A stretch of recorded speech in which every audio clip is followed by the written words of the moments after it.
So guys, we need to understand some terminologies. Okay. So the first terminology is domain. What is this domain? Domain is your logical network.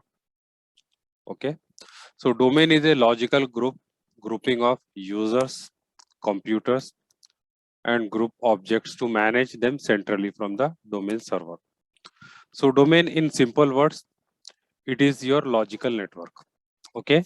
And domain should have the unique name. So when you are installing the domain, when you are installing this logical network, it should have the unique name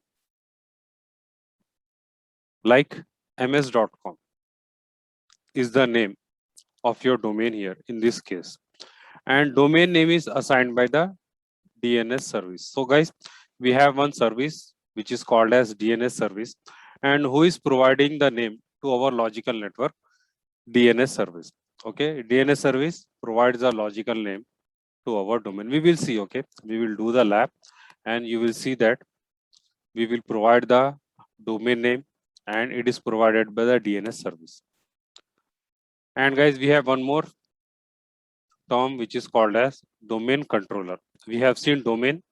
Domain means logical network. Domain controller means which controls your logical network.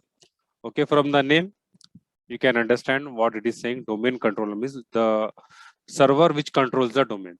So to configure the domain model, we must have at least one domain server. So we must at least have one server to configure the domain model. And this domain server is called as domain controller. Okay, so here in this example, you can see we have installed one server. Okay, and this server will control your logical network, and this server is called as domain controller. Okay, so this is the physical server. Domain controllers are physical servers. And to make domain controller, so how will you make this server as domain controller? Okay, so it is not that you have installed the Windows server operating system and it will start acting like a domain controller. We need to do some configuration. To make this server a domain controller, we need to install a special service called ADDS, Active Directory Domain Service. So when you install Active Directory Domain Service on any server, it will become domain controller. So what is this Active Directory Domain Service? It stores the information of users, computers, groups, services, resources, etc. So it will store the information of users, computers, and other things of your network.